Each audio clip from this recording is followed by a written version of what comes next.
നമുക്കിന്നൊരു soybean rice ഉണ്ടാക്കിയാലോ. Lunch ബോക്സിലേക്ക് കൊടുത്തു വിടുന്ന ഒരു റൈസാണ് നമ്മൾ ഉണ്ടാക്കാൻ പോകുന്നത്. അതിന് ഞാൻ ഒരു പാത്രത്തിൽ വെള്ളം തിളപ്പിച്ചു. അതിലോട്ട് ഒരു 2-3 മിനിറ്റ് സോയാബീൻ ഒന്ന് ഇട്ട് വെച്ചിട്ടുണ്ട്.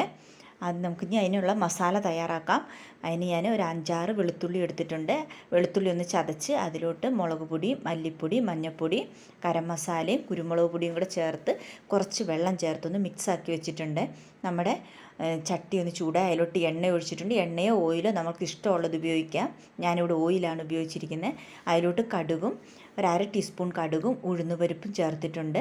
കറിവേപ്പിലയും കൂടെ ചേർത്ത് അതൊന്ന് മൂത്ത് വന്നപ്പം നമ്മൾ അരച്ച് വെച്ചിരിക്കുന്ന നമ്മുടെ മസാല നമുക്ക് ഇതിലോട്ടൊന്ന് ചേർത്ത് ഒന്ന് മൂപ്പിച്ചെടുക്കാം. മസാല നന്നായിട്ട് പച്ചമണം മാറുന്നിടം വരെ നമുക്കൊന്ന് വഴറ്റി ചേർത്ത് കൊടുക്കാം.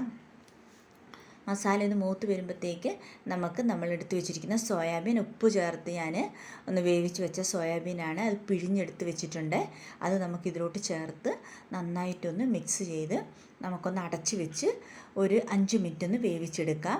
അത് വെള്ളം ഒഴിക്കുന്നില്ല, വെള്ളം ഒന്ന് തെളിച്ച് കൊടുക്കുക നമ്മൾ ചെയ്തിട്ടുള്ളത്. അത് കാണിക്കാൻ മറന്നുപോയി. നമുക്കിനി ഇത് ഇപ്പം നമ്മുടെ മസാല ഒക്കെ ഒന്ന് നന്നായി കുറുകി നല്ല ഗ്രേവി നന്നായി വന്നിട്ടുണ്ട്.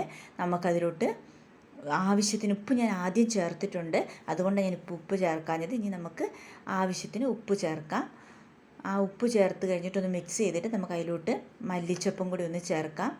നമുക്ക് ആവശ്യത്തിന് ഉപ്പുണ്ടോ എന്ന് നോക്കിയിട്ട് ചേർക്കുക. ആദ്യം നമ്മൾ ചേർത്തിട്ടുണ്ട്. പിന്നെ റൈസിലും ഉപ്പ് ചേർത്താണ് വെച്ചിരിക്കുന്നത്.